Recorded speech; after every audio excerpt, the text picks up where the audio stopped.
So now Abraham goes and wins this battle. Strategically, he's excellent. Planning, preparing, attacking. He won it. But even though he has trained his men well, he has strategized well, and plotted well, and so on, still the victory he knows was not from their plotting and strategizing and by their training. The victory Abraham knows, when he comes back from that battle, he knows that the victory is from God. Abraham learned that lesson in the 12th chapter itself when he went to Egypt. It's not by his power. It's by God's help. By God's grace only things happen. So he knows, yeah, we took 318 people, we fought, we strategized and everything, but they are 4 kings, their armies.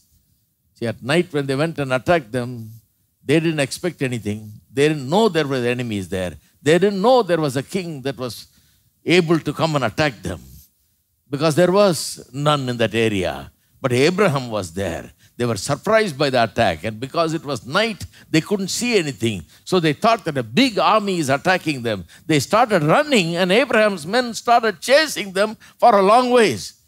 Chased them off literally. God does that kind of miracle a lot. Do you know that? God purposely takes a small group and beats a big group. Takes a small man like David and beats a Goliath. By that, the glory goes to God. Remember Gideon?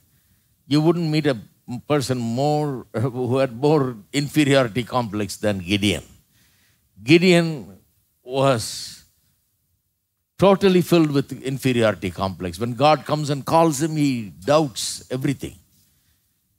And the angel says, God is with you. He said, if God is with us, then why all these things are happening to us?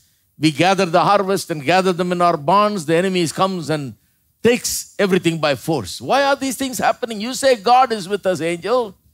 If God is with us, why are these things happening? And then he says, I'm from a poor family. My parents are nothing and we're from a small village and this and that. You know, have you heard people talk like that? I come from a poor family. I'm from a small village. I'm not greatly educated. God says, you are the candidate. Because if I have to get any glory from this, then you are the best candidate. Let me take you and use you. So finally accepted after testing God, putting out a fleece before God and all that. Finally accepted God's call and he was now supposed to go and fight, gather an army. And he gathered 32,000 people. God looked at them and said, too many. If you use 32,000 people and won this battle, you'll think you won it. So tell everybody that is afraid to go home. And Gideon himself was afraid. But 10,000 people immediately disappeared. 10,000 people disqualified immediately. 22,000 people left. Then he took them to water to drink water. God said, now we'll have some interview. Selection time. So they went and drank water. And most of the guys put their gear, their war equipment and weapons and everything down in order to be comfortable when they drank water. And some of them did not put it down and they drank it with carrying everything.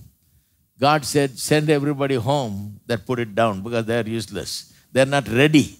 They're not prepared. They're careless. Send them away. And he sent them away. What was left? 300 people only. Approximately the same number as Abraham had. Only 300. God says, I can do it with 300. Even with 3, that is enough. With 300, you read that story, thousands of enemy army was gathered. Thousands of people were gathered. Thousands of soldiers were gathered. A big army was gathered. Gideon, this guy filled with inferiority complex, with the help of God, with God aiding him and helping him, goes after them. There was no fight, nothing. All those fellows ran for their life. Left everything they had and ran. So God is an expert at war. I'm telling you, God is an expert at war. When David stood before Goliath, he said, God does not give victory by the sword and the spear. The battle is the Lord's, he said. Today the Lord will give you into our hands, he said. David realized that life's battles are not fought alone by yourself, not fought by your strength, not fought by your power, not fought by your strategies, your plotting. It is not your smartness. Life's battles are not fought like that. Life's battles are fought by God's grace, God's power, God's help, God being with a man. That's when a man becomes a real winner. Now, some of you are thinking, where am I going to fight any battle? But look at all the life's battles. You may not go with spear and sword for battle today. You may not be fighting real war today. But look at the battles in your life. In the promised land, in this Christian life is not a life without problems. Just like he faced famines, we faced famines today. We face challenges in our financial life. We face challenges in our business. We face challenges in the work of our hands. We face difficulties, challenging times. Those are the battles today that we face. We face battles of so many kinds in this life, in the promised land, in this Christian life. As we live for God, we face so many battles. And if you think Christian life means that there will be no battle, like Gideon.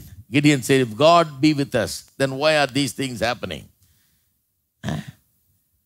God's reply to him would be, if God had to reply, so because you don't know who God is, you don't know how powerful He is, how faithful He is, how good He is, to teach you that only all these things. When you take this battle on and you fight it with God's help, you will understand God's love, God's power, God's care about you. So all the battles of our lives are opportunities that God has given to realize how great God is, how good God is. And Abraham learned a big lesson. So now his faith level was very high. So he went and defeated them and comes back fully conscious that God has helped him to win this battle. That you must keep in mind. He knows he's not a fool. Nobody could tell him, hey, you're wonderful, You're a great general, man. You can become the next king, And you can win wars and you're very No. He says, no. God's grace. God is with me.